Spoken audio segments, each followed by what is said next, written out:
Welcome, and thank you for being here. Let your shoulders fall a little, and your jaw, and the small muscles around your eyes that spend the whole day holding you upright and awake. There is nothing left to solve tonight.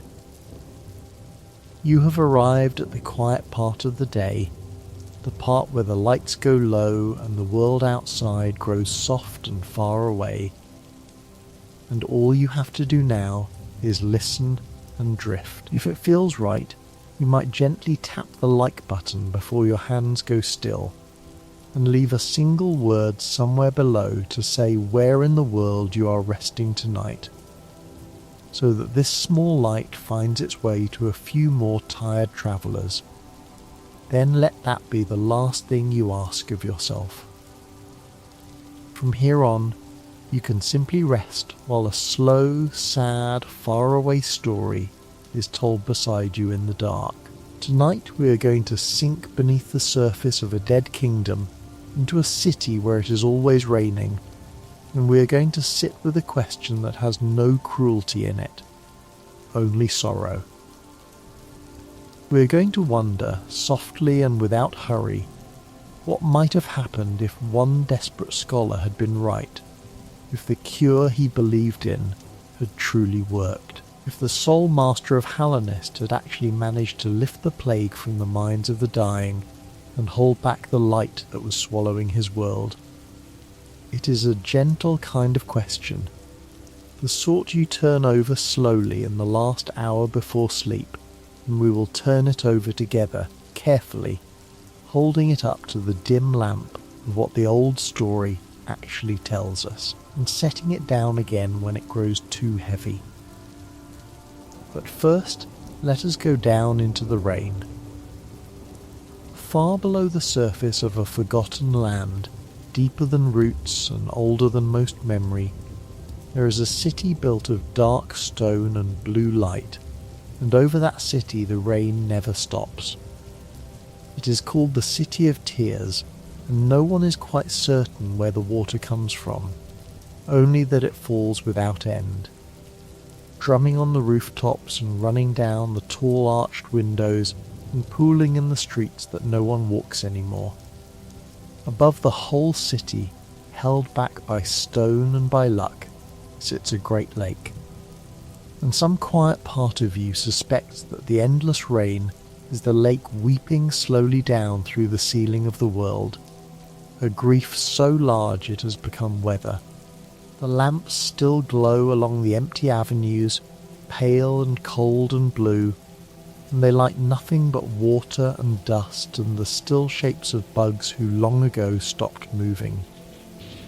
It is beautiful here, in the way that only ruined and drowned places can be beautiful, and it is very, very quiet, except for the rain. Let yourself linger in it a while before we climb higher. The stone underfoot is dark and smooth and always faintly wet, worn by water into a soft sheen that catches the blue of the lamps. Tall pale buildings rise on either side, elegant and severe, their windows arched and narrow, their spires disappearing up into the falling grey. Great statues stand in the plazas, patient and weathered, watching over avenues where nothing moves but water. Somewhere a fountain still runs, though there is no one left to sit beside it. Somewhere a bell tower stands silent. Now and then a bench sits empty in the rain, the kind of place a weary traveller might once have rested, and if you are very still, you can almost feel the shape of all the ordinary evenings that used to happen here, the quiet comings and goings of a living city, before the light rose in everyone's eyes and the streets emptied for good. There came a day, in the worst of the falling, when the great gate of this city was closed.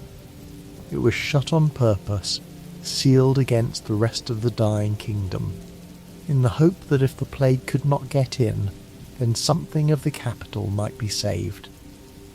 It is a small human thing to do, to close a door against a sickness, and it did not work, because the sickness did not come through doors. It came through sleep, and sleep goes everywhere, past every gate, into every locked and guarded room. But the closed gate tells you something about the fear of those days, how the clever and orderly minds of Hallownest reached first for the ordinary defences, the walls and the seals and the shut doors, before they understood that the thing coming for them lived on the other side of their own eyelids. High on the western side of that sealed and drowning city, above the flooded streets, rose the pale towers of the Soul Sanctum, lit from within by a cold and studious glow, and it was there that the clever minds reached at last for a defence that was not a wall at all. There was a time when this city was the beating heart of a kingdom, and the kingdom was called Hallownest. It was a place of order and thought and long careful learning, where creatures that had once been little more than mindless things had been lifted into reason, given language and memory, and the ability to wonder about themselves. That gift did not come from nowhere. It came from a pale and radiant ruler, a being who had once been a great burrowing worm in the deep places of the earth, and who shed that ancient shape to walk among the bugs as a slender, glowing king. He is remembered simply as the Pale King, and it is said that his mind pressed gently down upon the wild minds around him, and in doing so, made room in them for thought. Where he passed, tribes that had scattered and warred began to build and to speak and to dream of lasting things. In exchange for this, the bugs gave him their devotion, and he gave them a promise that their kingdom would endure. For a long while it seemed that it would. Among all the bugs who flourished under that pale light, some turned their gift of thought inward toward the strange energy that seemed to hum quietly inside every living thing. They called this energy soul. It is a soft word for a soft and shining substance, the essence that animates the bodies of bugs and beasts alike, the warm current that makes a still shell into a living creature.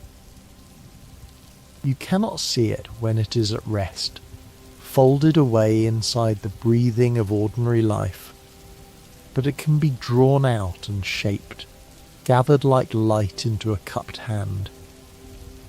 The oldest keepers of this knowledge were quiet, humble creatures, shamans of a gentle order who understood that soul was not a thing to be taken lightly. With it, a wounded body could knit itself back together.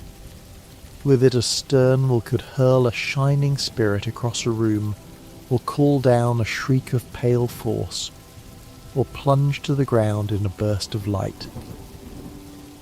Soul was healing, and soul was power, and like all things that are both, it asked to be treated with care. It helps, before we go any further into the dark, to sit for a while with how soul actually moves through the living, because the whole of tonight's sorrow turns on it. Soul is not gathered from the air, and it is not made from nothing. A creature that wishes to hold soul must draw it, striking and gathering, pulling the essence out of the world and into a kind of inner vessel that fills slowly and empties fast. And once it is held, it can be spent in only a few shapes, each one a small trade of essence for effect.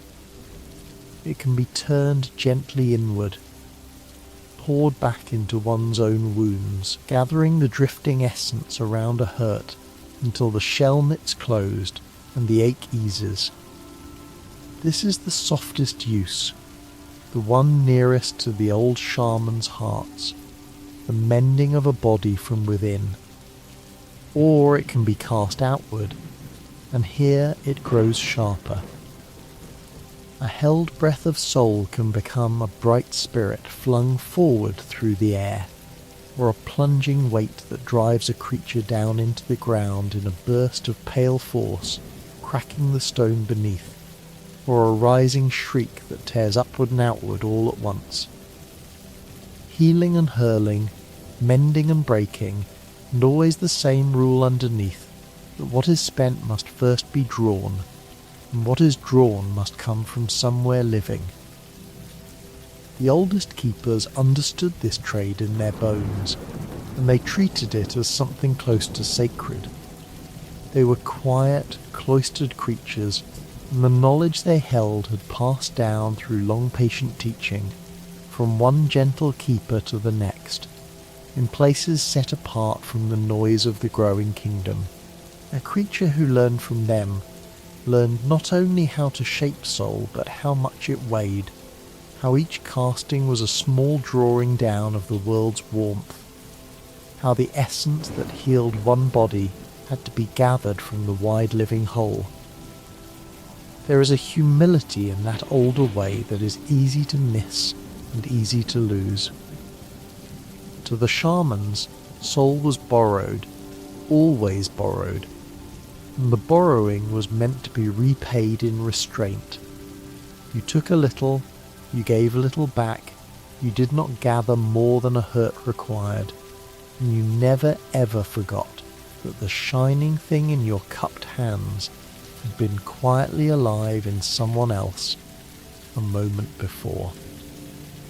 That was the knowledge the scholars of the Sanctum inherited, and then, slowly over the long fearful years of the plague, forgot. For if soul can be gathered, it can be hoarded. If it can be hoarded, it can be concentrated. And if it can be concentrated, then surely a clever and desperate mind might reason it can be gathered in such quantity that it becomes something more than mending, something that could push back even death itself. That reasoning is not foolish. It is the reasoning of a creature who has watched too many die and cannot bear to watch another.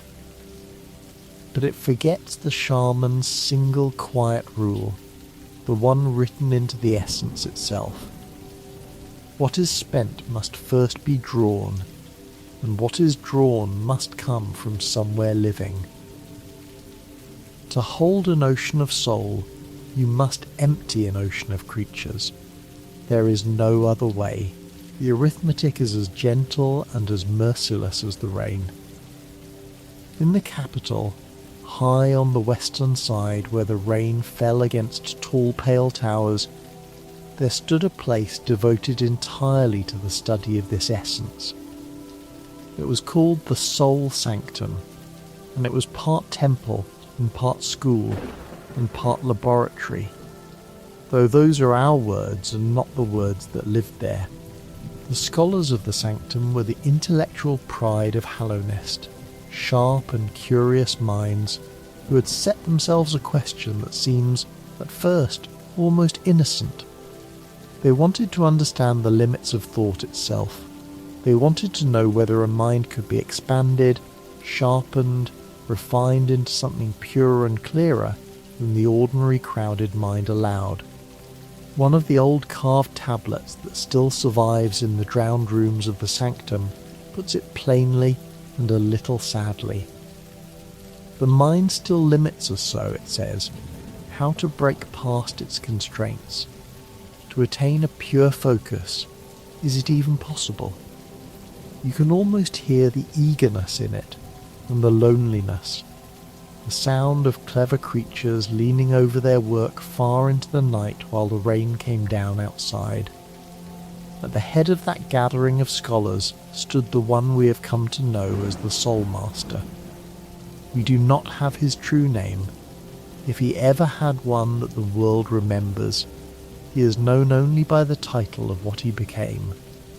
In the beginning, though, he was not a monster and not a tyrant.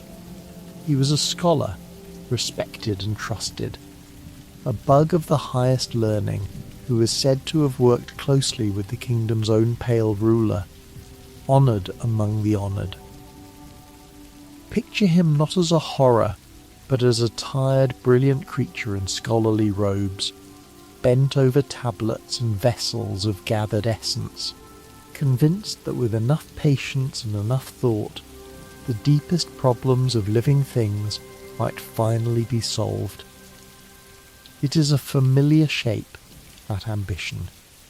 It is the shape of nearly everyone who has ever tried very hard to save something they loved. And there was, soon enough, a great deal to save. The trouble began, as the worst troubles often do, in dreams. Long before the Pale King came to Hallownest, before the cities and the lamps and the endless careful thought, there had been another power in this land, older and warmer and terribly bright. She was a higher being of pure light, a moth-like presence whose glow had shaped an entire tribe in her image, and those moths had loved her and worshipped her and called her their creator. She was the Radiance, and for uncounted ages her light was the closest thing the world had to a god.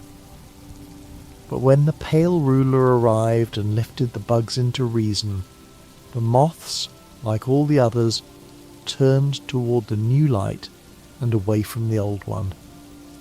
Slowly, and then almost completely, they forgot her. They stopped speaking her name.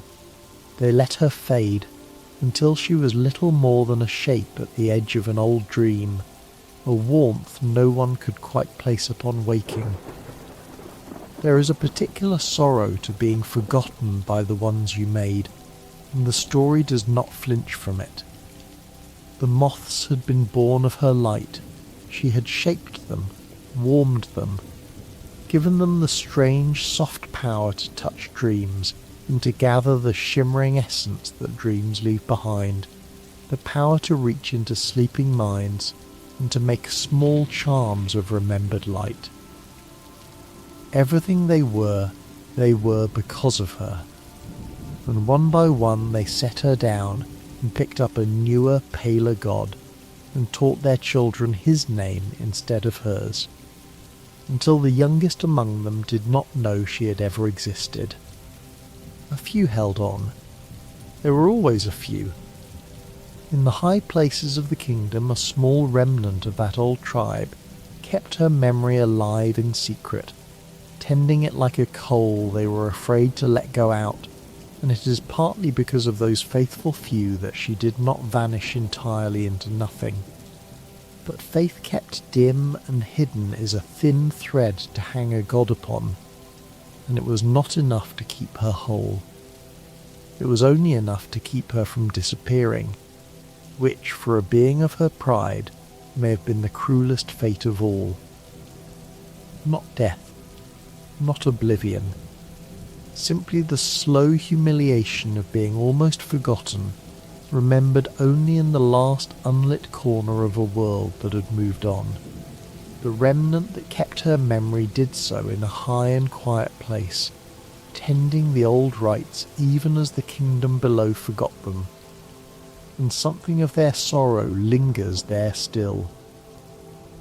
Among them, in the last days, there was one who waited in the resting places of the dead, a faded keeper who gathered the shimmering essence that dreams and memories leave behind when they are touched, hoping to collect enough of it to at last let go of the world and drift somewhere beyond it. There is a great gentleness in that image, and a great sadness too. The same essence of dreams that the goddess was woven from, the same shimmering dream light that her infection was made of, could be gathered softly, grain by grain, by those patient enough to reach into old dreams without being taken by them. The moths had always known how to walk the edges of sleep. It was their oldest gift, the very gift she had given them. And it is one of the quiet ironies threaded through the whole story that the craft of touching dreams which the goddess bestowed in love long ago, became both the door through which she returned to ruin the world and the means by which, at the very end, a small traveller could walk into her hidden dream and finally put her light out. The gift and the wound were the same gift. The moth's inheritance was a blessing and a curse folded into one shimmering thing. The way so much in that kingdom turned out to be. The way soul itself was both healing and hunger. The way the light was both a warmth and a plague. And so she reached back through the only door still open, and that door was sleep. She could not walk the waking streets the Pale King's order held there, and the bright reasoning minds had no room for her in the day. But at night, when those minds loosened and drifted and opened, she found she could still slip inside. She came softly at first, a warmth, a glow at the edge of a dream, a faint golden suggestion of something the sleeper could not name. Then more insistently, then as a burning light that would not dim even behind closed eyes, a presence that took up residence in the soft dark places where a creature keeps its oldest self. The dreamer would wake, and something would be wrong, and grow more wrong by the day. A brightness would kindle behind the eyes, a warmth would spread that was not the dreamer's own. Thought would begin to thin, crowded out by a single golden certainty, until at last there was very little of the original mind left, only the light wearing its shape. The way the plague showed itself in the flesh was unmistakable once you knew it, and it grew worse in stages. In the early touch there was little to see but a strange gleam, a faint orange caught in the eyes when the light fell a certain way. Deeper in, the eyes burned outright, two small suns in a darkening face. Strike an untouched creature and it would scatter pale white. Strike a creature the plague had claimed, and it would weep bright orange, a thick and glowing fluid that told you at once what had it. And in the last stages the body itself gave way. It swelled and cracked and sprouted soft luminous growths, distorting into something that could no longer be mistaken for the creature it had been, a shape overtaken and overrun. A lamp with a stranger's flame inside.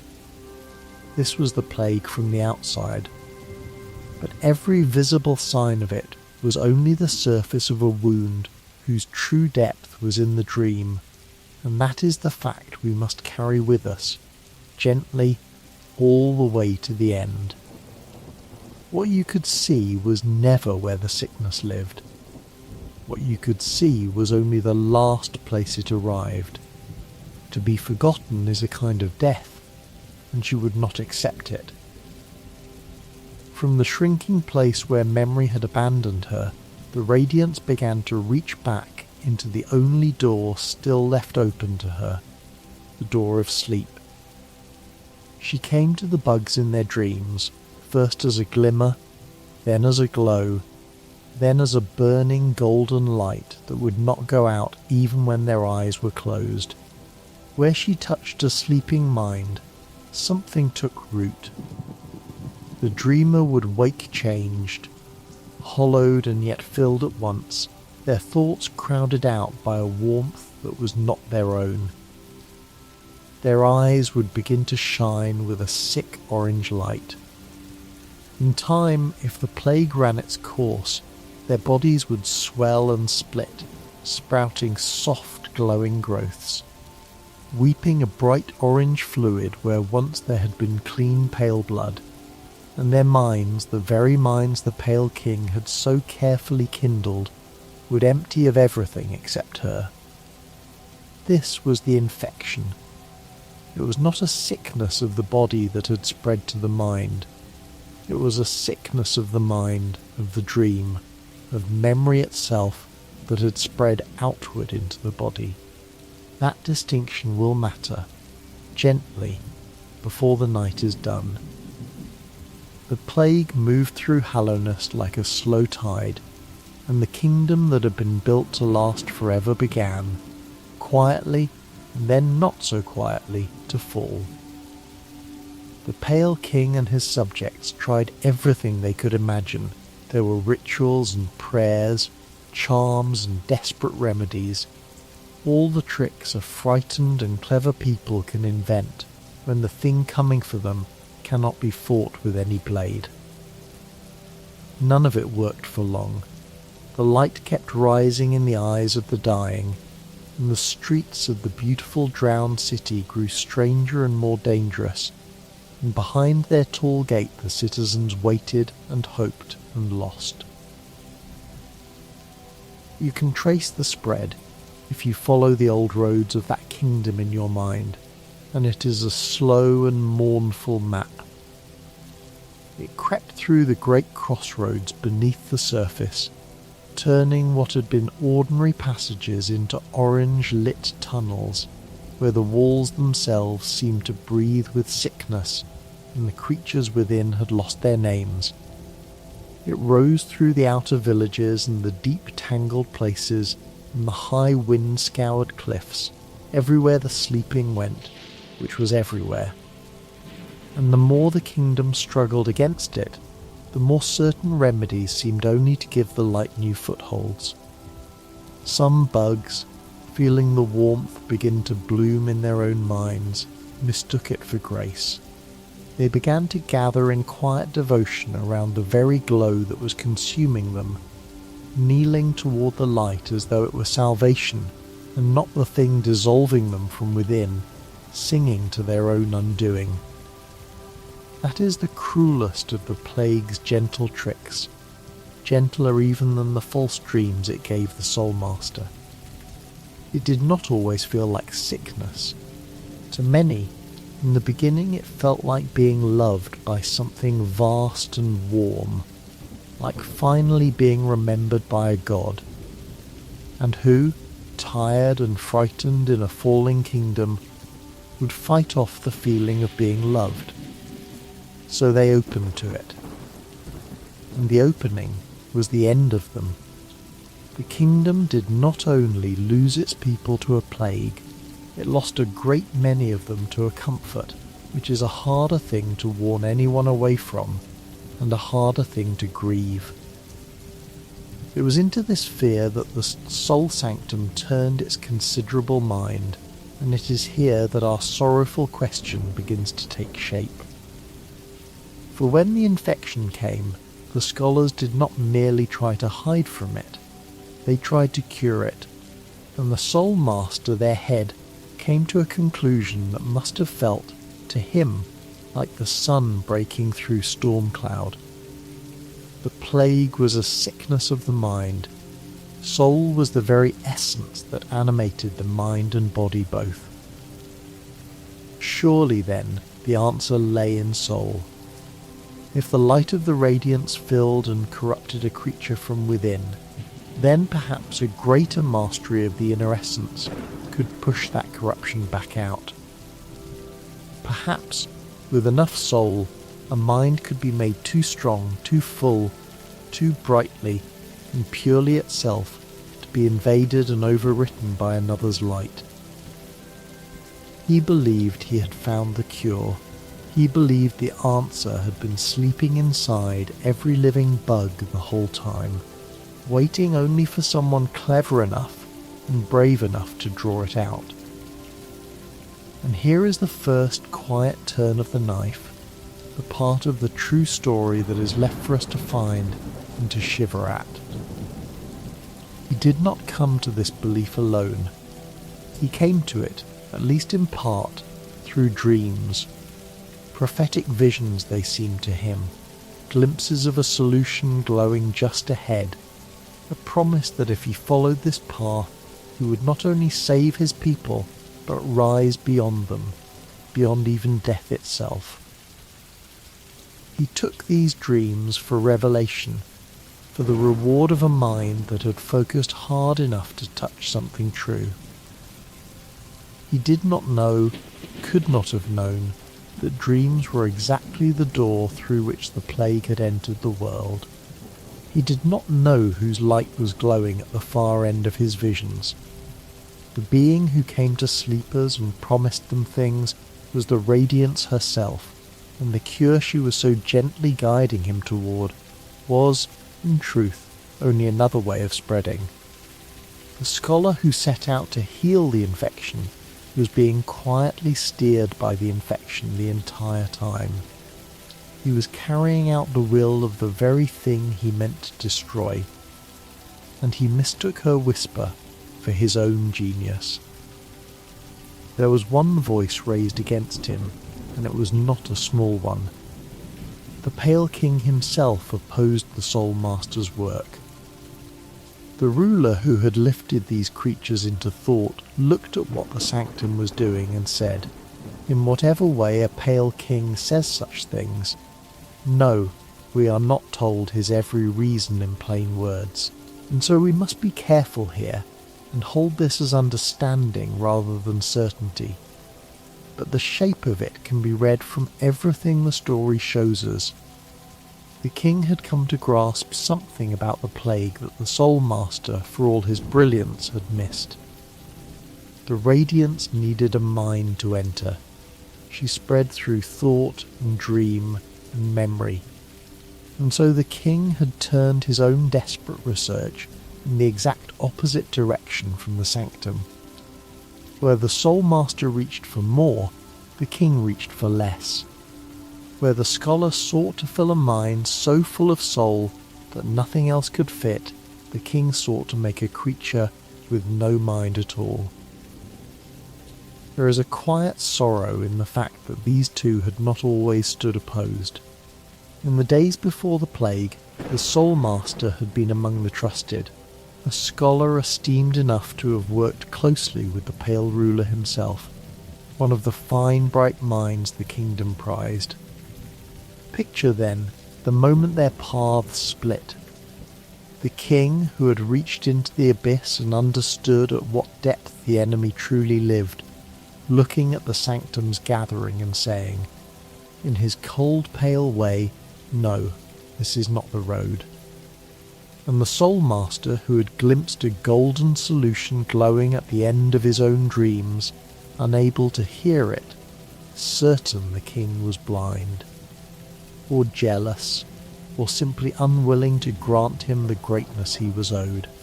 Two clever creatures who had once built a kingdom together, now facing each other across an unbridgeable understanding of the same catastrophe, each convinced the other had lost the thread, and only one of them was being whispered to by the light. The tragedy is not that the king failed to persuade him. The tragedy is that no persuasion could have reached him, because the part of him that might have listened was already tuned to a different voice. The one who would grieve this most clearly and see its ending most plainly was the Pale Queen, the gentle root being who had helped bring the vessels into the world. She had a way of speaking that was soft and sad and very old, and she understood, better than any scholar, how these desperate cures tend to fail. When at last even the king's great plan came undone, it was she who named the reason, quietly, without cruelty. The chosen vessel's supposed strength had been ill-judged, she said. It had been tarnished by an idea instilled in it. In those few soft words is the whole shape of why every cure in this story cracked. It is very hard to make a thing with truly nothing inside it. A mind full of soul is still a mind, still a door. A mind emptied into void is nearly empty, but nearly is not entirely, and the smallest kept thing, a single love, a single idea, is all the light ever needed to slip back through. Fullness failed because it was still a self. Emptiness failed because it was not quite empty enough. And between those two failures, the poor Soul Master chose the one that could not possibly have worked, and chose it because the light had chosen it for him. This is the strange, cold, beautiful heart of the king's answer, and it is worth resting in for a moment, because it stands like a mirror against everything the Soul Master believed. In the deep places beneath the kingdom there is an abyss, and in that abyss lives the void, the darkness that is the ancient enemy and opposite of light.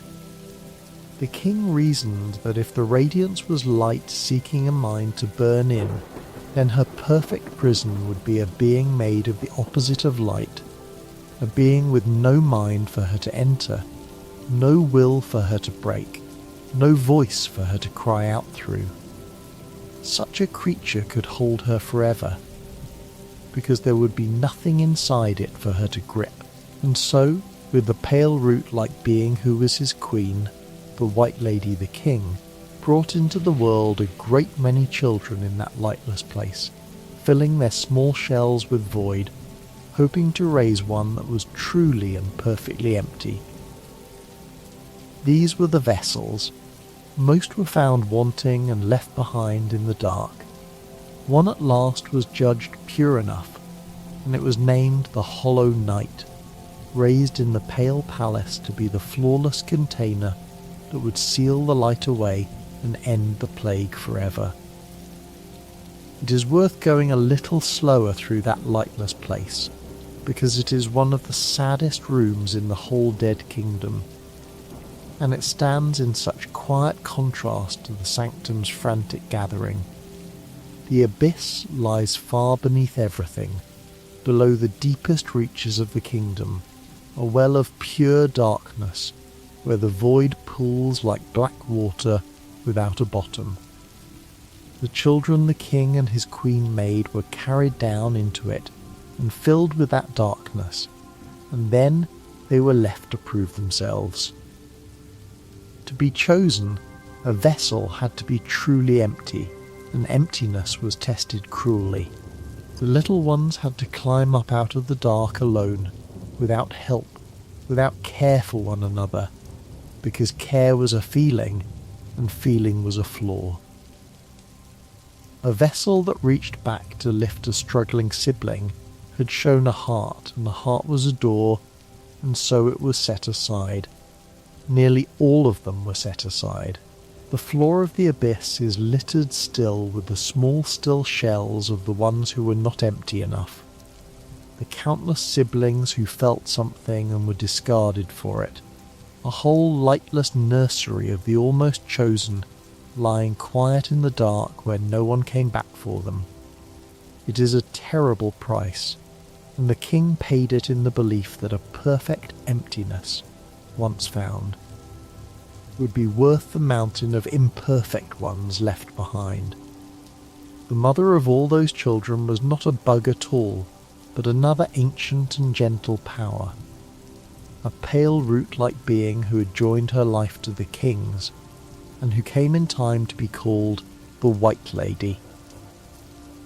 She would understand, better than anyone, why the plan failed, and she would say so in words as soft and sorrowful as falling petals. And around the great sealed vessel, when at last it was chosen and filled and chained away in a black temple, 3 more powerful creatures gave themselves to hold the seal shut.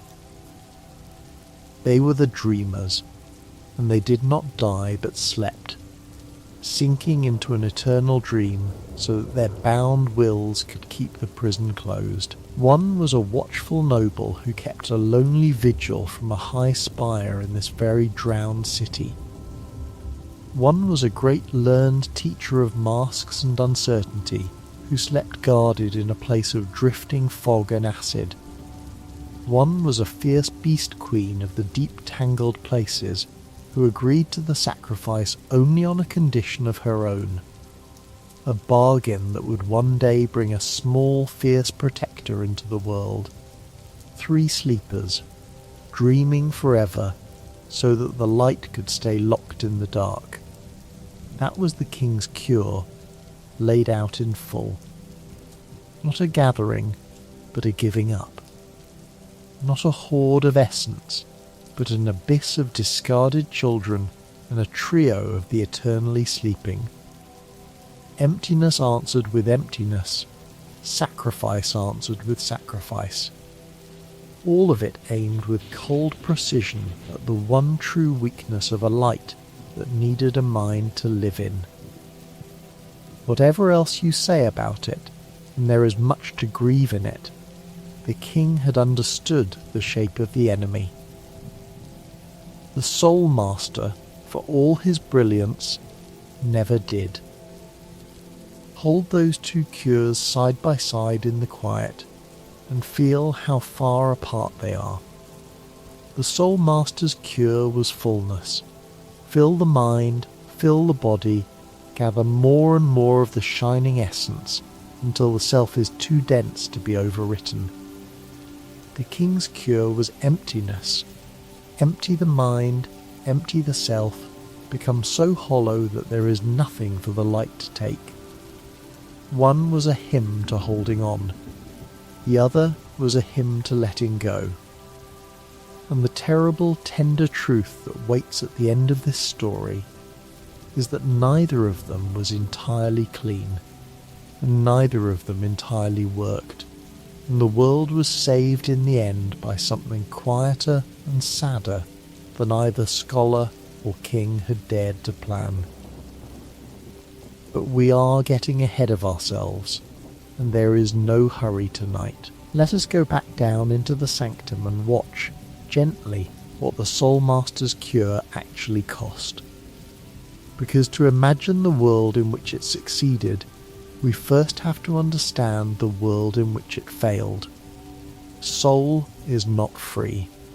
That is the thing the shamans understood and the scholars, in their hunger, forgot.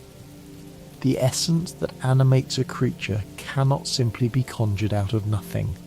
It must come from somewhere, and where it comes from is the living. To gather a great deal of soul is to draw it out of bugs, and to draw a great deal of it out of a bug is to leave that bug diminished, emptied, or worse. In the beginning, perhaps, the scholars told themselves they were taking only what could be spared. There are records left in the drowned rooms that speak with something like solidarity toward the many creatures whose essence they harvested, a fellow feeling for the bugs they were draining, as though they still felt the weight of what they did. We do not know how long that feeling lasted. We only know that it did not last long enough.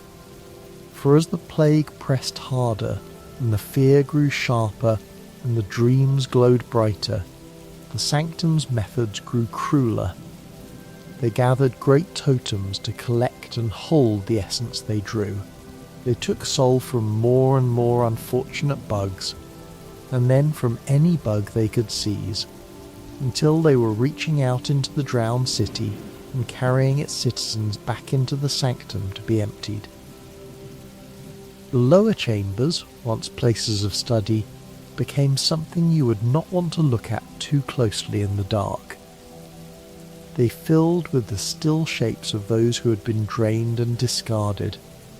A quiet and terrible harvest, the cost of the cure written in bodies. Somewhere in that descent, the scholars even captured one of the old gentle shamans, a keeper of the ancient humble soulcraft, and forced the secrets of its abilities out of it to feed their work.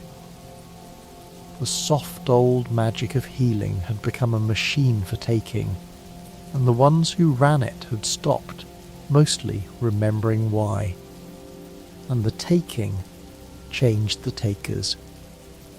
This is one of the saddest small truths in the whole story, and it is shown to us without ever quite being said aloud.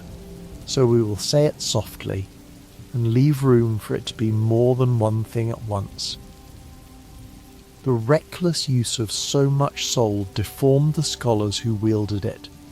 Some were twisted into shapeless, drifting horrors, and the world remembers them by the gentlest and most sorrowful names, the mistakes and the follies, once highly intelligent bugs undone by the misuse of the very essence they studied. Others held their shapes but lost their softness, becoming skilled and dangerous things that could fold soul into teleportation and volatile spells. The soul twisters, or hardened warriors who guarded the halls. A few, restless, drifted away from the sanctum entirely, and carried their strange new gifts to a distant arena of blood and glory, meditating in seclusion between fights, looking for a purpose that the failing kingdom could no longer give them. The cure was making new kinds of ruin faster than it was healing anything, but the scholars could not see it, and the one who could see least of all, in the end, was the one who had believed the most. Walk the drowned rooms of the sanctum slowly, in your mind, and you can read the whole descent in what was left behind. Near the top, the halls are grand and studious still, the architecture of a proud institution, all clean lines and cold light. But go down, and it changes. The teaching floors give way to working floors, and the working floors give way to something worse. There are the twisted ones drifting in the shadows, the shapeless sorrows the essence made of once brilliant minds. There are the sharpened ones, folding space to flicker in and out, and the hardened guardians standing watch over doors that no longer need guarding. And down at the bottom, where the light barely reaches, there are the rooms the scholars turned into dumping grounds, chambers filled with the still shapes of the citizens they carried in and emptied, and did not carry out. The cost of the cure did not stay hidden in ledgers. It was stacked in the lower dark, quietly, where the master on his high throne of essence would not have to look at it. Some of the scholars could not stay, even lost as they were. A few of them, changed by the essence into restless crackling things, drifted away from the sanctum entirely and wandered to a far corner of the kingdom where creatures fought for glory in a great pit. And there they took up a new life of combat and long solitary meditation, looking for a meaning the dying capital could no longer offer them.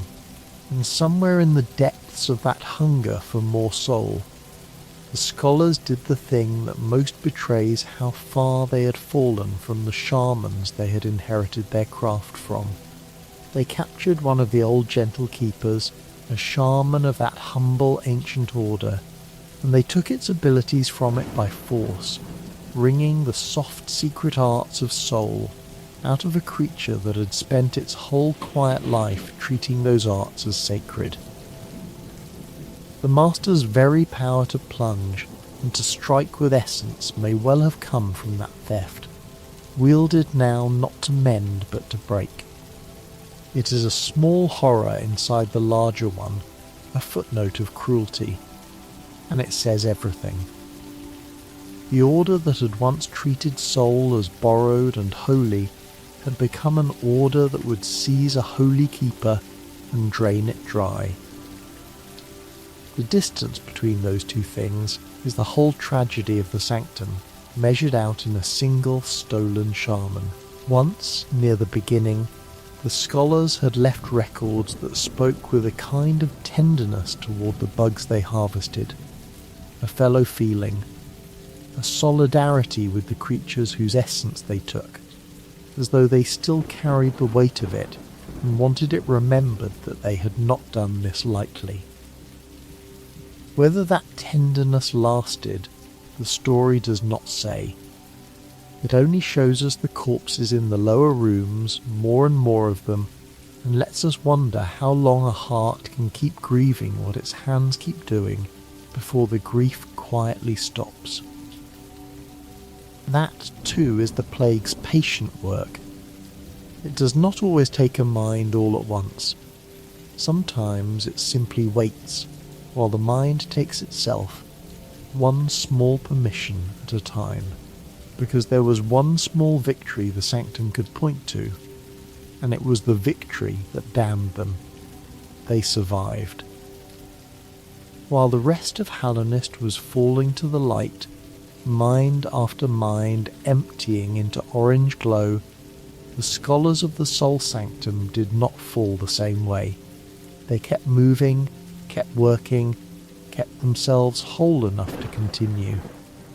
The Soul Master especially remained lucid, where nearly everyone else had been swallowed. His mind stayed sharp, his will stayed his own, or seemed to. To him, this must have looked like proof. The others were dying, and he was not. The others were emptying, and he was hoarding essence and living on. Surely this was the cure working.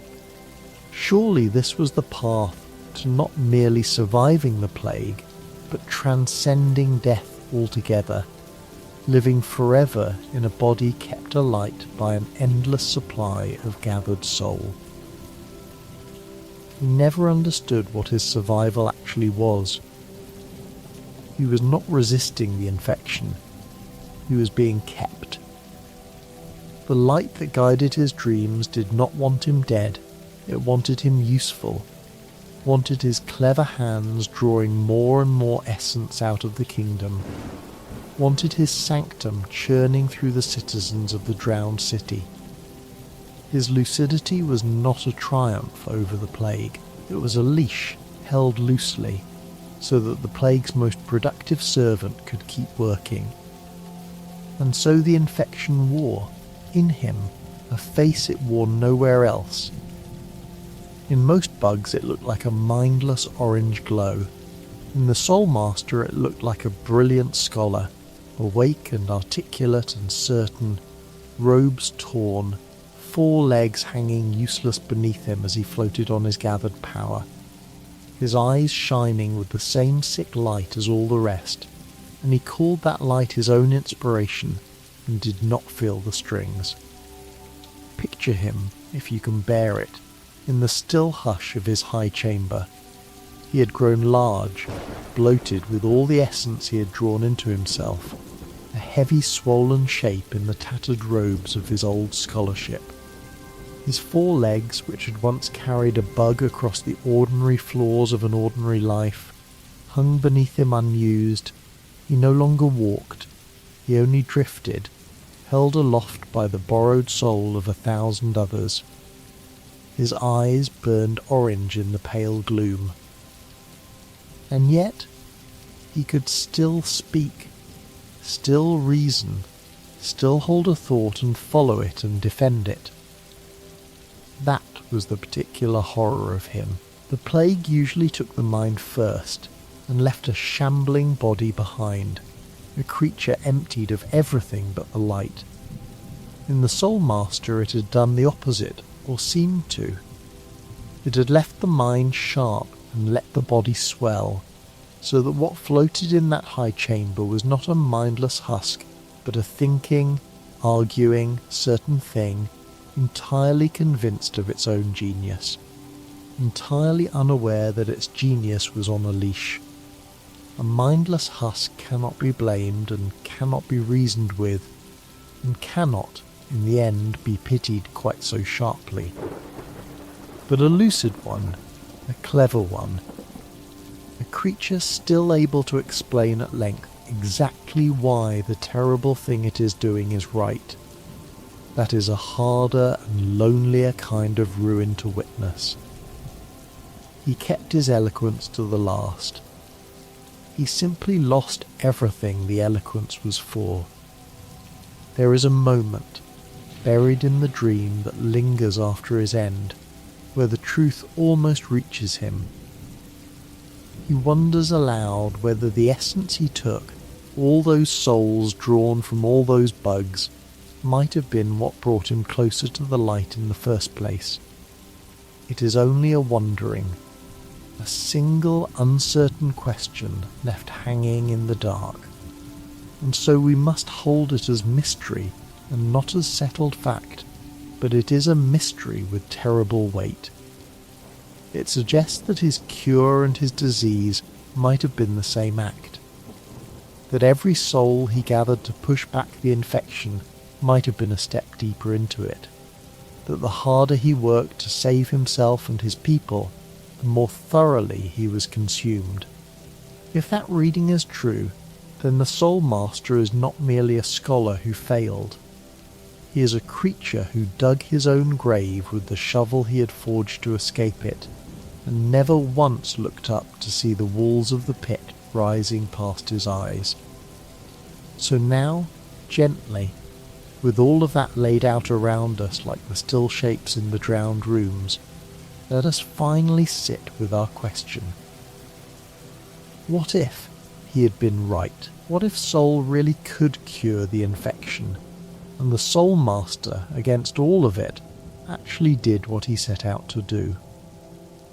Let us not rush to the sad answer. Let us walk toward it slowly, imagining kindly, giving his dream every chance to be beautiful before we see why it could not be. Imagine, first, the simplest version of his hope. Imagine that the essence he gathered truly could push the light back out of a creature. Picture a bug brought into the Sanctum in the last stages of the plague, its eyes 2 coals of orange fire, its body beginning to swell with soft and dreadful growths.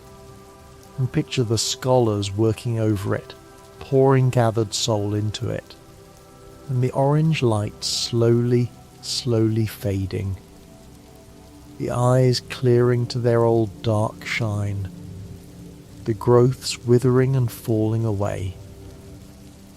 The mind, which had emptied into someone else's dream, filling once more with its own quiet thoughts. It is a lovely thing to imagine, in the way that any healing is lovely, and for a moment you can feel how it must have gleamed in the Soul Master's mind through the long nights of his work, this vision of a kingdom made clean, one saved creature at a time, the tide of light rolling back before the tide of essence. But even here, in the kindest imagining, the first shadow falls, and it falls from a simple and unforgiving arithmetic. Soul is not free. To fill one dying creature with enough essence to burn the light out of it, you must draw that essence from somewhere, and the only somewhere is the living. So to cure one bug of the plague, the Sanctum must empty others of their soul. And the more advanced the infection, the more essence the cure would demand, and the more bugs would have to be drained to gather it. A cure like that does not save a kingdom. It eats a kingdom in order to save a handful of it. It is a lifeboat built by drowning the swimmers to make room. Even if it worked perfectly, even if every drop of gathered soul went straight into pushing back the light, the very shape of the cure means that for every creature it lifted out of the plague, others would be laid down empty and still in the lower rooms. The drowned city would not be healed, it would simply be sorted into the saved and the spent would outnumber the saved, and the Soul Master would stand at the top of his tower calling it a victory, while the corpses of his medicine piled up beneath him. In a way, that is exactly what did happen. The cure that consumes the patient is not, in the end, so far from the plague it was meant to replace. Set even that aside, though. Suppose the essence could somehow be gathered gently, drawn only from those who could spare it, the arithmetic softened until no one had to be emptied to fill another. Suppose the Soul Master's cure could clear the orange from a creature's eyes at no cost at all. There is still a deeper shadow waiting, and it is the one that goes to the very root of what the plague was. Remember where the infection lived. It did not begin in the body and climb into the mind. It began in the dream, in memory, in the forgotten places of sleep, and only then reached outward into the flesh. The orange glow in the eyes, the growths, the swelling, all of that was the surface, the last visible ripple of a thing whose true home was somewhere the light of soul could not reach.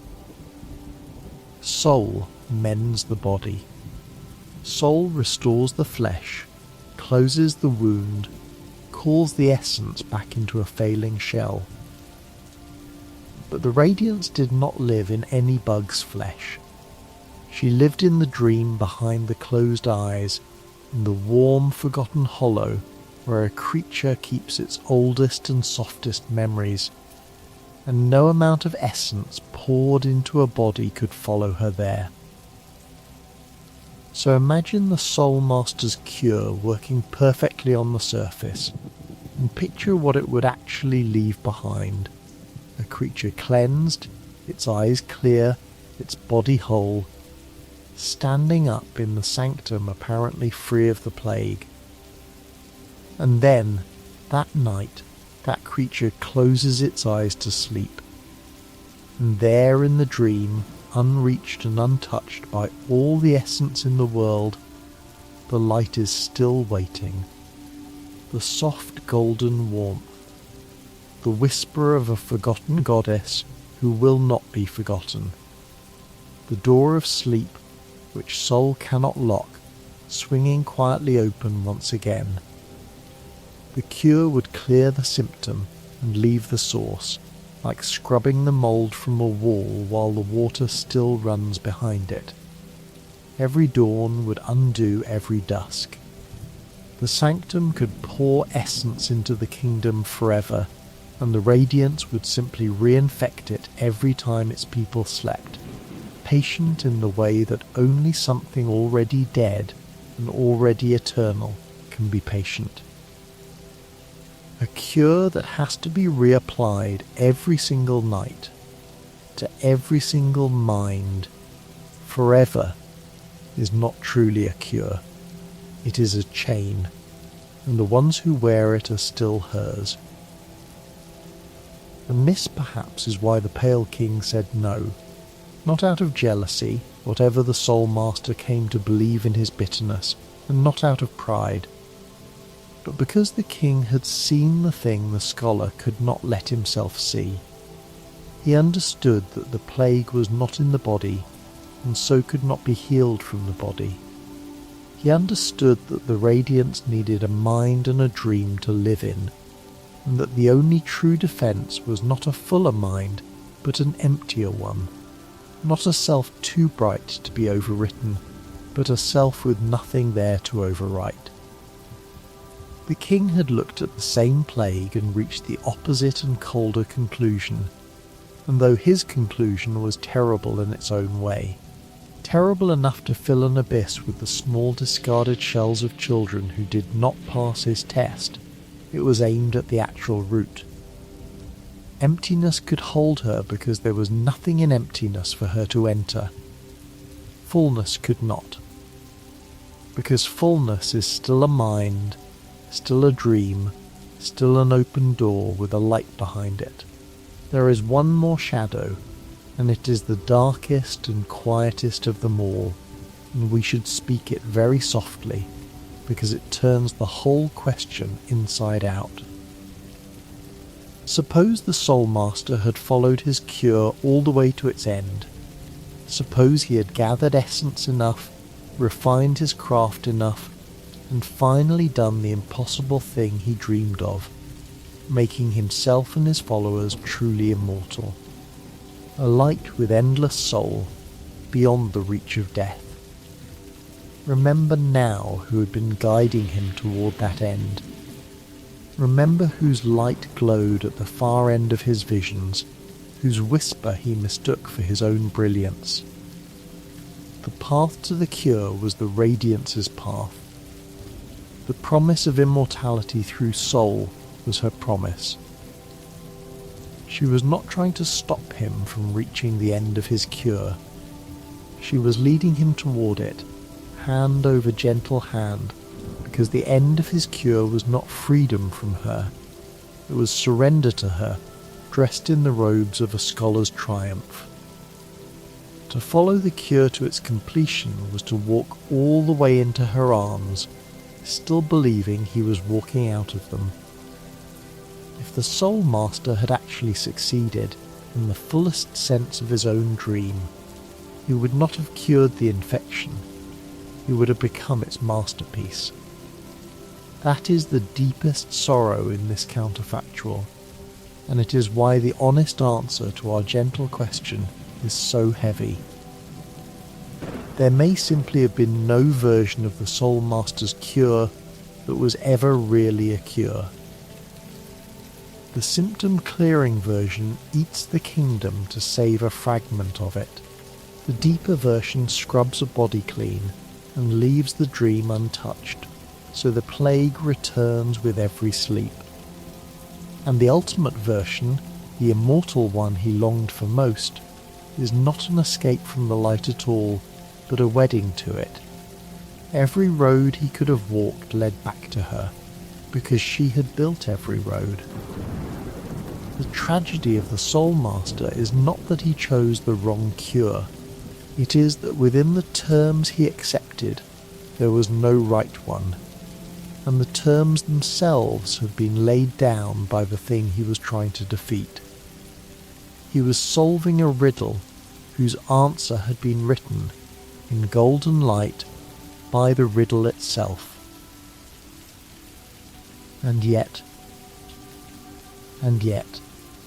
let us be kind for a moment longer, because there is a softer imagining still, and it deserves its place before we let the harder truth settle over us like the rain.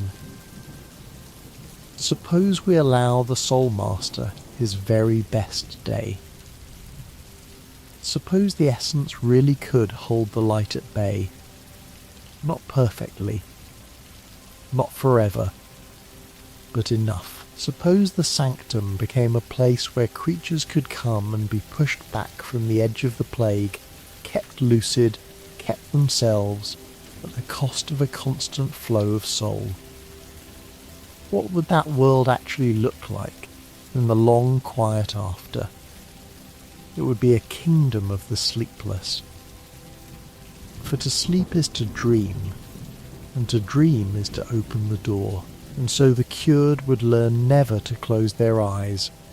It would be a kingdom of the endlessly renewed, every mind topped up nightly with borrowed essence, everyone bright and awake and hollow in a new way, hollow of rest, hollow of dream, hollow at last of the very softness the Pale King's gift had given them. Immortal, perhaps, unfallen, perhaps, but no longer quite alive in the way that had made the kingdom worth saving. A drowned city of shining, sleepless, endless scholars, holding back the dark by never once daring to rest, is not so different, in the end, from a drowned city of the still and the silent. Both have simply stopped being what they were. There is another branch of the question worth walking down, slowly, because it is the one that hurts in a quieter way. Suppose the cure could reach a creature in the early touch of the plague, when only a faint gleam has kindled behind its eyes. Perhaps then, before the light had taken deep root, a flood of essence might push it back out, and the creature might wake the next morning clear-eyed and whole, at least for a while.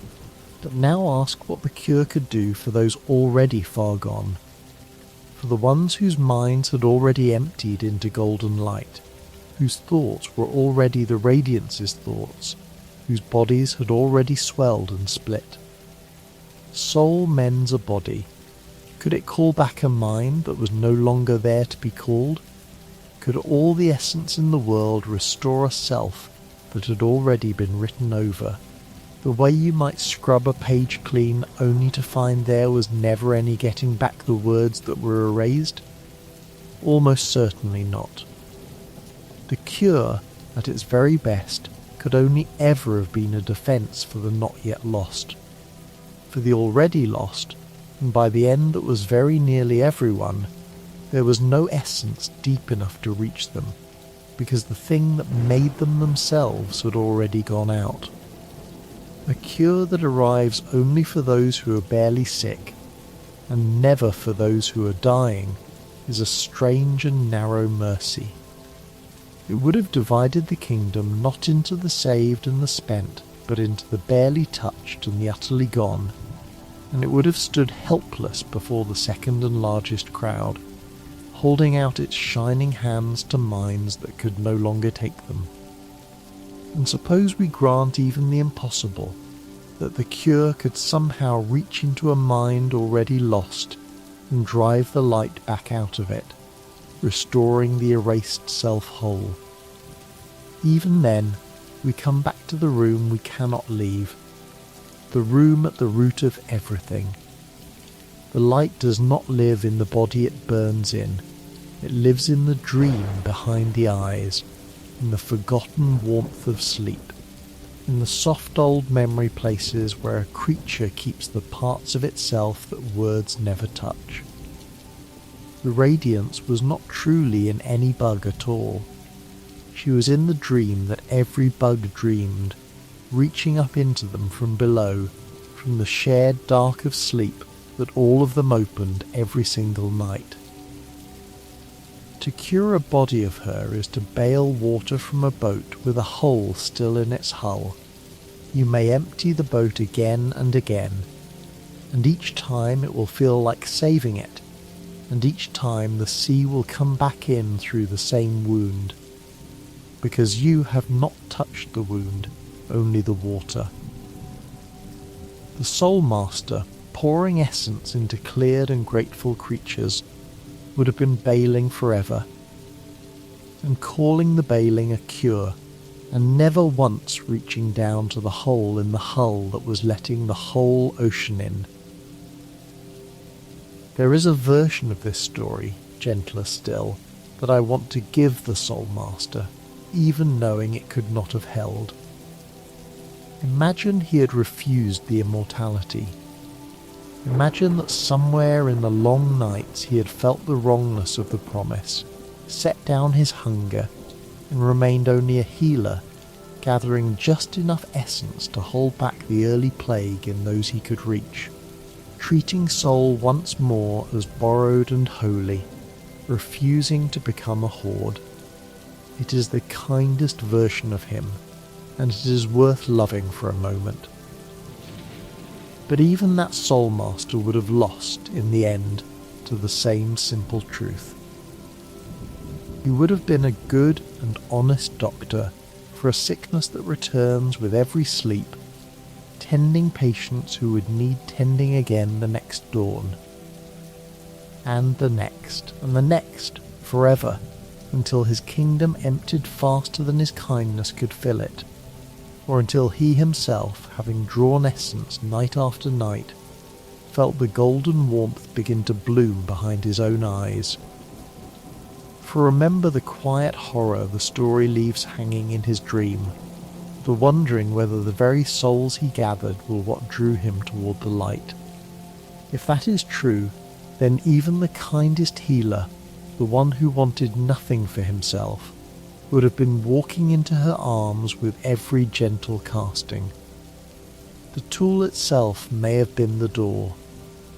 In this kingdom, at this hour, the light had made certain that every road a healer could take led, by some hidden turn, back to her. That is the shape of the trap, and it is why the honest answer keeps arriving at the same soft sorrow, no matter which branch we walk. Cure the symptom, and you must drain the kingdom. Cure the body, and you leave the dream. Reach the barely sick, and you cannot reach the dying. Cure the mind itself, and the sea comes back in through the same wound at nightfall. Refuse the reward and stay a humble healer, and the very essence you use to heal may be the thing that draws the light to you. And chase the fullest dream of all, the immortality that shone at the end of his visions, and you do not escape her at all but become her finest work, an eternal servant who calls his chains a crown. The Radiance had thought of everything, because she was not clever in the way the scholars were clever. She was patient in the way that only the already dead can be patient, and she had all the time in the world, and she had made herself the ground beneath every path. The Soul Master was trying to walk out of a house whose every hallway she had built to lead back to the same warm golden room. So the Soul Master's cure, even at its most generous, buys time and not freedom, and buys it at a price that hollows out the buyer. It is the shape of every bargain made in fear. And knowing all of this, knowing how the true story shows us the corpses in the lower rooms, and the whisper in the dream, and the golden hand on the scholar's shoulder, we can look at what actually happened to him with something gentler than judgment. He was a clever, frightened creature who loved his kingdom and could not bear to watch it die, and he reached for the brightest tool he had, and the tool turned in his hand, and the light he chased was the fire that was burning the world. There are worse ways to be wrong. There are not many sadder ones. And there is one last soft thing to notice before we walk him to his ending, a question hidden underneath the question we began with. Even in the kindest imagining, where his cure clears the light from every eye and the kingdom stands whole again, we should ask what exactly would have been saved. A body without its dreams is not quite a self. The parts of a creature that the light lived in, the soft old memory places, the warmth behind the closed eyes, the capacity to sleep and to dream and to wake changed by dreaming, these were not incidental to the bugs of Hallownest. They were much of what the Pale Ruler's gift had given them in the first place, the inner life that separated a thinking creature from a mindless one. To cure the infection by making the dream too dangerous ever to enter again, to keep a kingdom awake and lucid and forever guarded against sleep, would be to save the shell of a people while quietly losing the very thing that made them worth saving. It is possible to keep a creature alive and still lose it. It is possible to win the body and forfeit the self. The Soul Master, in his best and most successful imaginable victory, would have preserved a kingdom of the sleepless and called it saved, and he would never have understood that a people who can no longer dream have already lost more than the plague could ever have taken. Sleep, in his story, was the wound.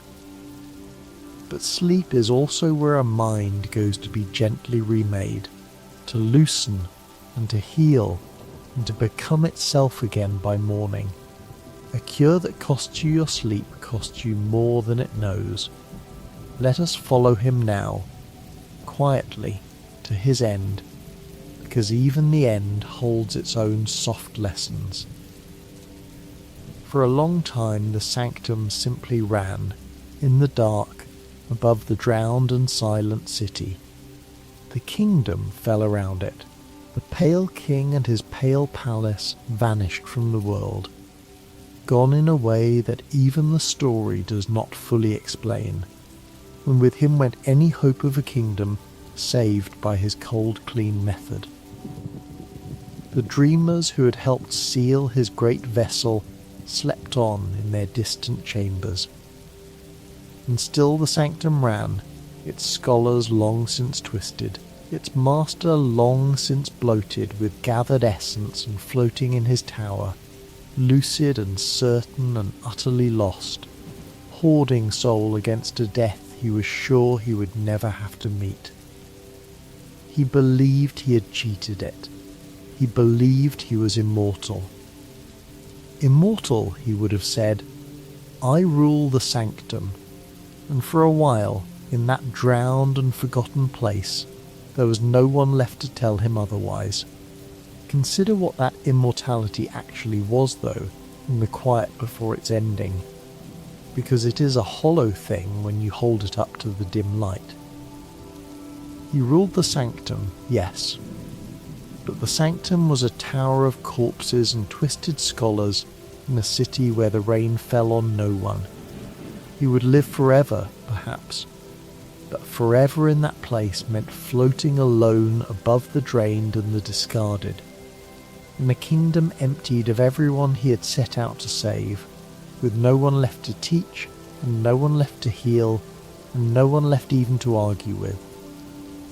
He had wanted, at the start, to save his people, and the road he took to save them had ended with him as the sole surviving lord of their bones, calling that survival a victory. There is no lonelier throne in all the dead kingdom than the one he made for himself, and no emptier crown. To be the last thing alive in a place you failed to save, and to insist that this is triumph, is perhaps the truest picture of what the plague does to a mind it wants to keep. It does not always take your thoughts. Sometimes it just takes your ability to see what your thoughts have cost, and lets you go on being brilliant and proud and certain in the ruins of everything you loved. He sat at the top of his tower and named himself immortal, and he was, in a sense, right, and it had bought him nothing but a longer time to be alone in the dark. The kingdom he had wanted to make endless had ended around him, and he had endured, and enduring was all that was left, and he called it a crown, because he could not bear to call it what it was. Then, one day a small and silent traveller climbed up through the Sanctum in the rain. We do not need to say very much about this traveller tonight, only that it was little, and quiet, and carried an old nail, and had come down into the dead kingdom for reasons of its own that reach all the way back to the abyss, and the discarded children of the Pale Ruler. What matters for our story is only that it climbed, past the twisters and the warriors and the shapeless drifting sorrows of the mistakes and the follies, past the still rooms and the gathered totems, up and up through the Tower of the Cure, until it reached the top, where the Soul Master waited on his throne of borrowed essence. And there, at last, the immortal scholar met the one thing his cure had never accounted for.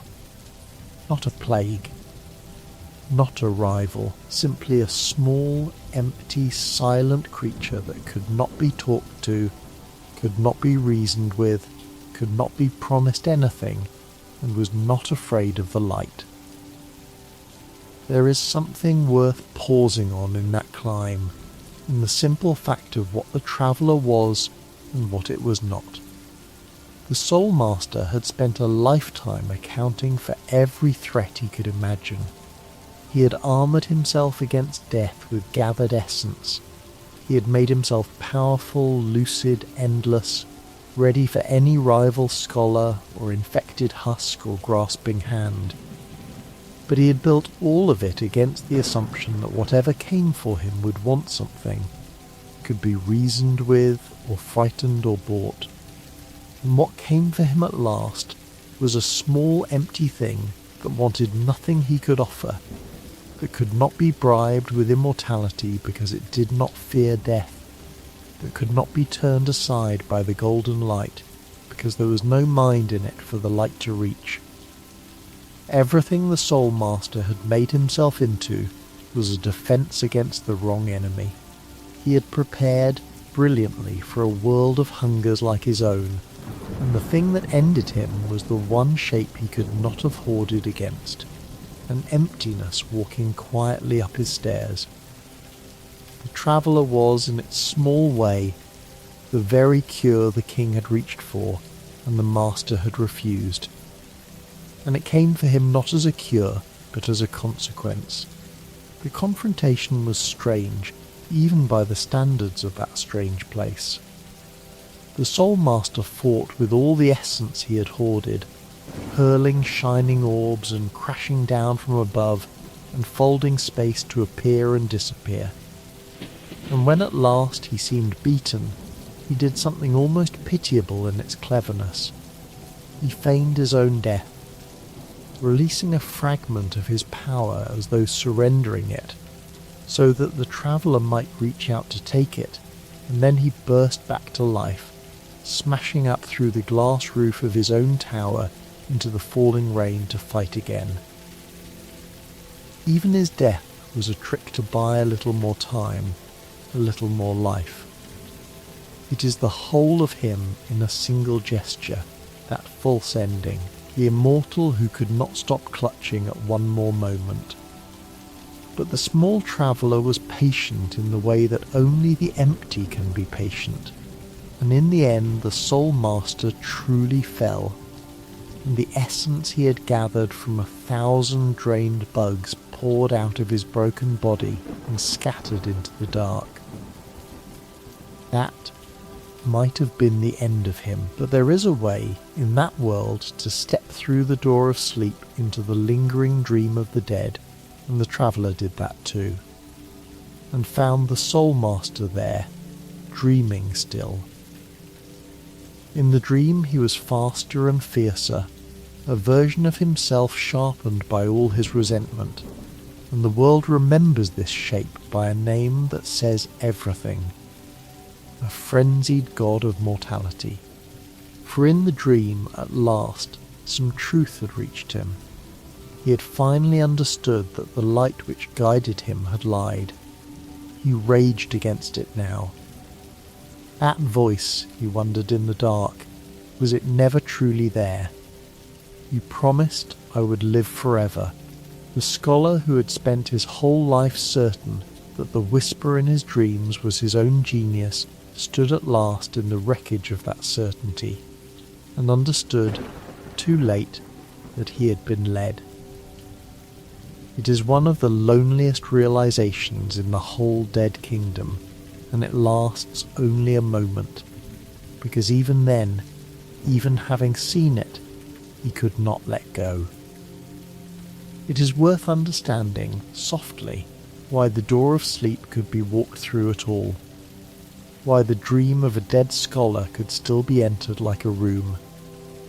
For there is a way in that kingdom to reach into the minds of others, waking or sleeping or gone, and it is bound up with the very light that caused all the ruin. Long ago, the moths who once loved the Radiance learned to touch dreams and to gather the shimmering essence that dreams leave behind. And out of that old craft came a means of slipping past the surface of a mind into the dreaming beneath. The small traveller carried that means. And so, when the Soul Master's body fell, his lingering dream did not simply vanish. It could be entered. And the truth that his waking self had refused could be found still turning over in the dark behind his shut eyes. This is the strange geometry of that whole world, and it is worth holding gently. There are 3 great powers braided through it, and the plague sits exactly where 2 of them meet. There is soul, the warm essence that animates living bodies, the thing the scholar hoarded. There is the light, the higher radiance of dream and memory and worship, akin to the shimmering essence of dreams, the thing the goddess was made of. And there is the void, the lightless deep of the abyss, the ancient opposite of all light, the thing the king reached down for. Set them side by side in the quiet, and the whole tragedy comes clear.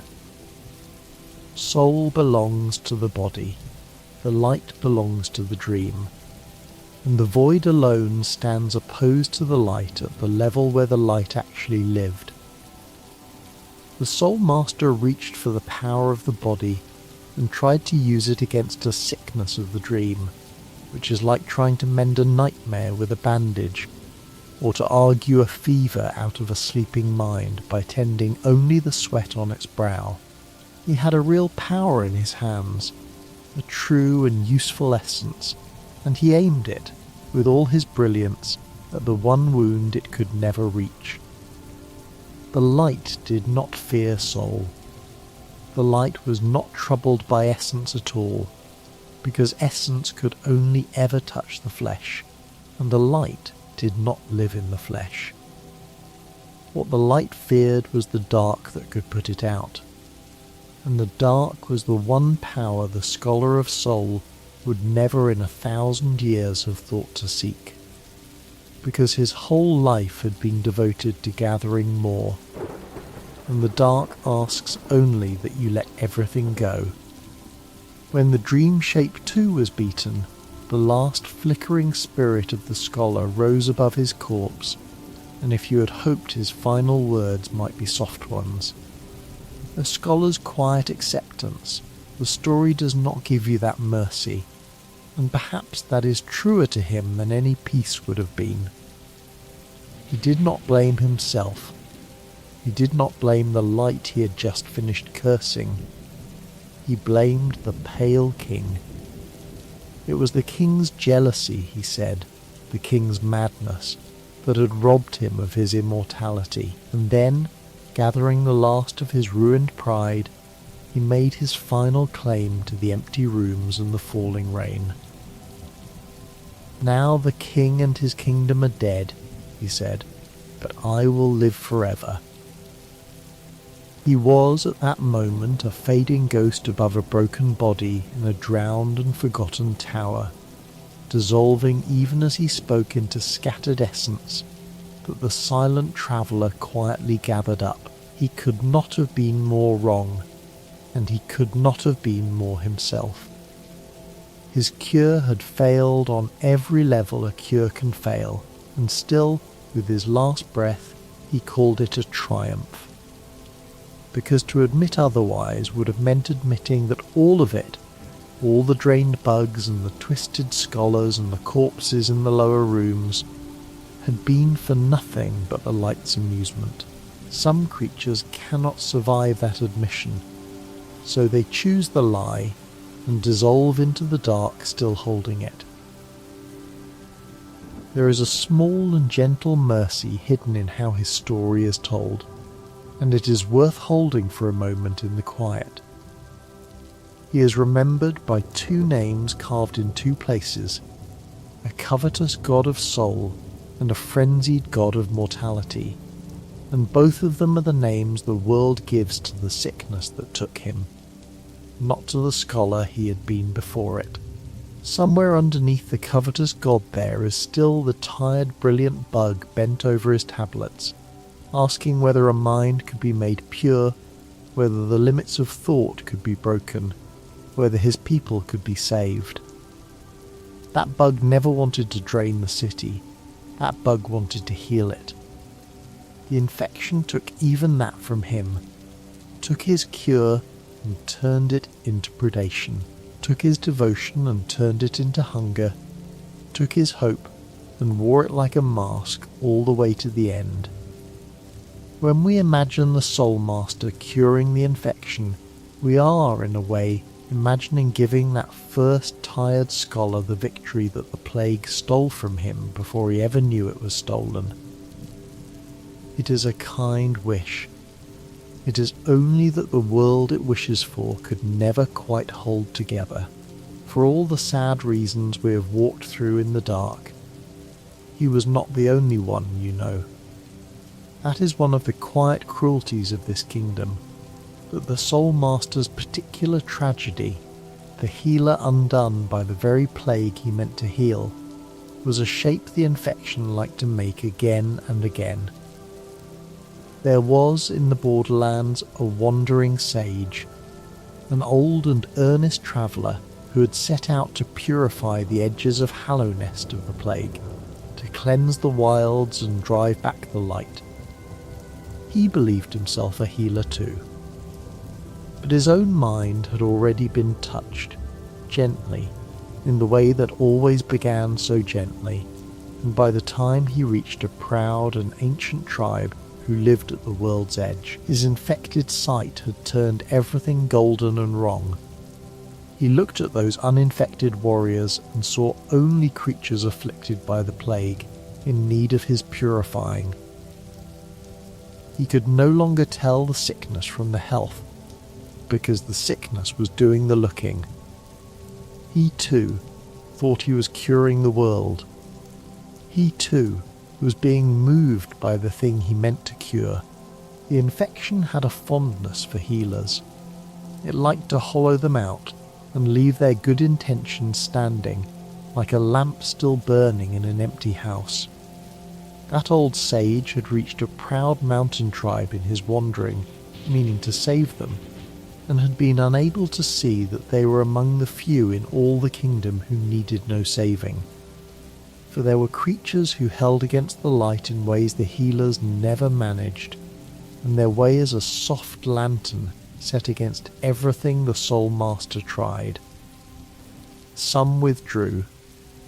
A great slow beast, ancient and patient, felt the golden allure pulling at the edges of his mind, and simply removed himself, going away to a lonely quiet place at the world's edge, choosing distance and stillness over the endless struggle, keeping himself by keeping apart.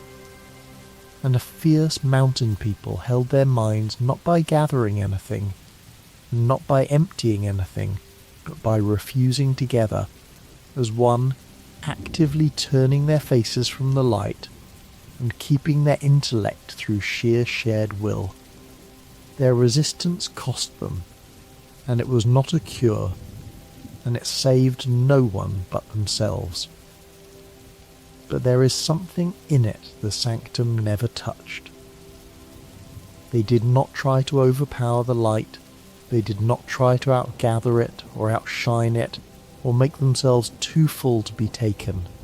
They simply, stubbornly, did not open the door, and it is whispered in that world, sadly, that the harder a lone creature strains against the plague, the more fiercely it takes hold, as though struggle itself were a kind of feeding, as though the light grew strongest exactly where it was fought hardest and alone. If that is true, then the Soul Master, who fought it harder and more brilliantly and more alone than anyone, who threw the whole weight of his genius and his hunger against it, was for that very reason the most thoroughly consumed of them all. He strained, and the straining fed it. He reached, and the reaching was the door. And the true end, when it came, was none of the things the scholar tried, and it is the gentlest and strangest cure of all. The Radiance was a being of light, and light has one ancient enemy, older than the moths, older than the kingdom, older than memory. That enemy is the dark from the abyss, the void, the same lightless deep the king had drawn upon to fill his vessels. In the deepest ending of the whole long story, that gathered darkness is turned at last not into a prison, but into an answer. It rises into the very dream where the goddess had hidden for so long, and it does to her light exactly what her light had done to so many minds. It floods in, it fills every space, it puts her out, the way the dark puts out a candle, not by fighting the flame, but by leaving it nowhere to burn. And far above, in the drowned and ruined kingdom, the golden vines of the plague wither and lose their colour and hang grey and lifeless, and the orange fades from the eyes of the world. and the fever that had burned for so long finally breaks toward a cold, clean morning. The infection ends, not by holding on, by letting the dark take what the light had stolen and asking nothing back. Sit with how completely that answer refuses the Soul Master's whole way of being. He met a sickness of forgetting and hoarded against it. He met a plague of light and answered with more of the shining essence. He met a thing that thrived on being grasped and remembered and clutched at. And he clutched harder than anyone alive, and it grew fat on his clutching. The true cure did the opposite at every turn. It did not hoard, it emptied. It did not shine, it darkened. It did not clutch, it let go, and let the letting go be enough. Whatever quantity of soul the scholar might have gathered, he could never once have done that thing, because to his very centre he was a creature who could not let go, who feigned even his own death, rather than release his grip on one more moment of life. His cure and his flaw were a single knot, and so his cure was never going to be the one that worked. The kingdom was saved, in the last quiet turning, by an emptiness willing to let the light finally go out, because the infection did end, at last. Not through the Soul Master's fullness, and not, in the way it was first planned, through the pale king's emptiness, for even the king's perfect vessel proved not to be perfect. The hollow night, raised to be a mind with nothing in it, had been given one small thing after all, an idea, a bond, a quiet love for the pale ruler who made it, and that single tarnishing thought was door enough for the light to seep through. The king's cure cracked for the same reason every cure in this story cracked, because it is very hard to make a thing with truly nothing inside it, and the smallest something is all the light needs. So even the emptiness failed, slowly, and the plague began again, and the small silent traveller had to walk down into the dead kingdom to finish what neither scholar nor king could finish. And when the true end finally came, it did not wear the shape of any cure the scholar would have recognized. There was no flood of essence, no tower of gathered soul, no bargain struck for one more hour of life. There was only a small silent traveller, and the gathered dark, and a light that had burned too long finally allowed to go out. The plague was over not because someone had grown strong enough to hold it back, but because someone had grown empty enough to let it go. So we have our answer to the gentle question, and it is a sad one, though a sad answer is not the same as a cruel one.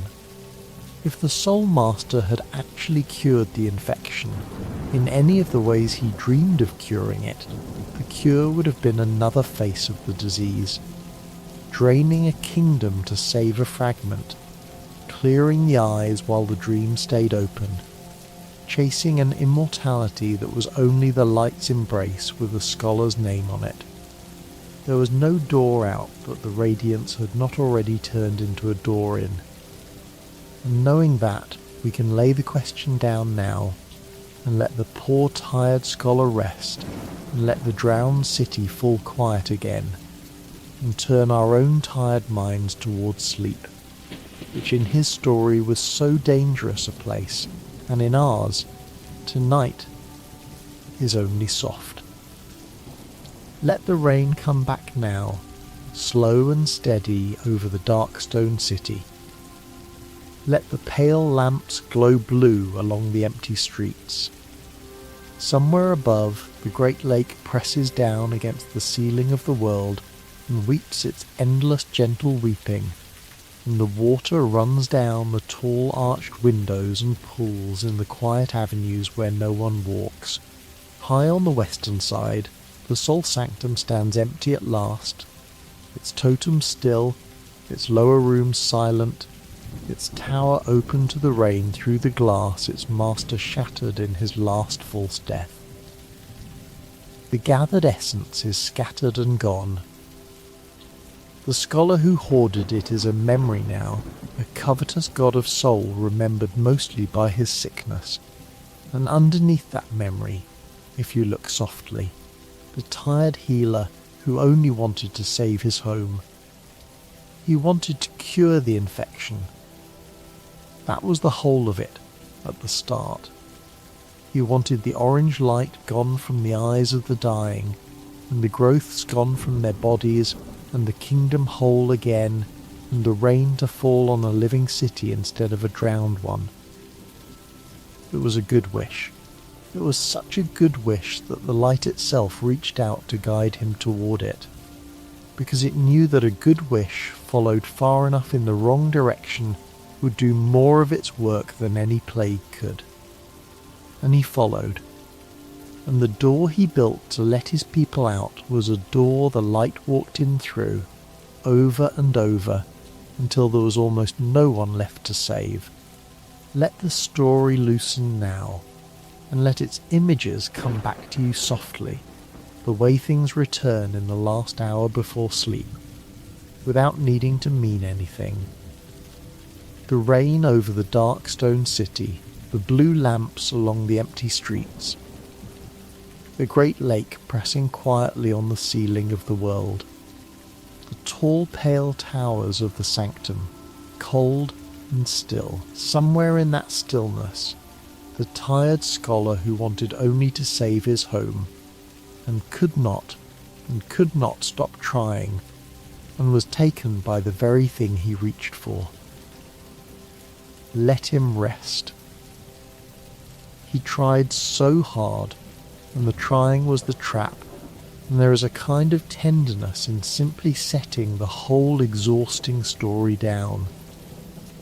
Think, if you like, of the shape of it, drifting, a sickness that came through dreams, and a scholar who answered it with the essence of the body, aiming a real power at a wound it could never touch. A cure that had to drain a kingdom to save a fragment of it, so that the medicine and the sickness came at last to look almost the same. A light that guided him toward his own undoing while he mistook its whisper for his own bright mind. A king who reached the other way, toward emptiness and dark, and came closer to the truth and still could not quite hold it, because even his perfect empty vessel had a single small thought hidden inside it, a love, and love was door enough. And underneath all of it, patient as the rain, a forgotten goddess who had made herself the ground beneath every road, so that whichever way a desperate creature ran, it ran toward her. And then, at the very end, the answer that none of them had dared to make. Not more, but less. Not brighter, but darker. Not holding on, but letting go. The gathered dark rising quietly into the dream and putting out the light, the way sleep puts out a long hard day, and the golden vines going grey, and the fever breaking toward a cold clean morning at last. The kingdom saved not by strength, but by surrender, not by grasping, but by opening the hand. There is nothing for you to grasp tonight. There is no essence to gather here, no totem to fill, no cure to chase through the long dark, no door to stand guard at while the rain comes down. All of that belonged to the scholar, and the scholar is at rest. You are only here, in the soft quiet, allowed at last to stop. Let your breath go slow. Let the small holding on muscles let go, one by one, the way the true cure let go of everything, and found that the letting go was enough. Rest now. The scholar is at rest. in his way. The kingdom is at rest, the true kind at last, the plague gone at its root, and the golden vines gone grey and still. The small silent traveller has done what neither scholar nor king could do, and walked back out of the dark, and the light that screamed from the eyes of a dead kingdom has finally, quietly, gone out. Let it be quiet now. Let the rain be the only sound. Let the blue lamps blur and the drowned streets soften, and the tall tower fade into the falling water. There is nothing to gather tonight, no essence to hoard, no cure to chase, no door to guard. You are allowed to close your eyes. Here in your own soft dark, no forgotten light is waiting, no golden whisper, only rest, only the slow steady rain, only the quiet. The scholar reached for more and was undone by the reaching. Tonight you may reach for nothing at all. Let your hands lie still. Let your thoughts loosen and drift down through the layers of the sleeping city, past the lamps, past the rain, past the empty tower, down into the deep warm dark where nothing is asked of you, down where the light does not go, down where you are simply, softly allowed to rest. You do not have to hold anything up tonight, not the kingdom, not the cure, not the long sad thread of the story. Let it all settle, the way rain settles into still water, ring by widening ring, until the surface is smooth again. The tower fades, the scholar fades, the orange light in 1,000 eyes goes gently grey, and then goes out. There is only the sound of water now, soft and even and endless, and it does not ask anything of you either. It only falls the way it has always fallen, over a quiet city where nothing needs saving anymore. Down through the blue-lit streets, where the lamps blur into soft round glows, down past the still fountains and the patient statues, down below the drowned avenues, below the sealed gate, below the deep places and the tangled dark, all the way to where the story began, and the abyss lies quiet, holding its old sorrows gently, asking nothing. The light does not reach here, it never did. Here there is only the warm dark, and the slow breath and the letting go. Let the images come like slow waves, and then let them go. The rain, the blue light, the empty tower open to the sky, the tired scholar who only wanted to save his home, a small silent traveller climbing quietly through the dark, a goddess of light, at last let go of, at last allowed to fade. And then even those images softening, blurring, drifting apart, until there is nothing left to picture and nothing left to hold, and that is exactly as it should be. The rain falls, the city sleeps, the light is out, and you, gentle traveller, can let go now, all the way into sleep. Nothing to gather, nothing to guard, nothing to hold, only rest, and the soft dark, and the quiet rain going on and on. Rest well, sleep deeply, and good night.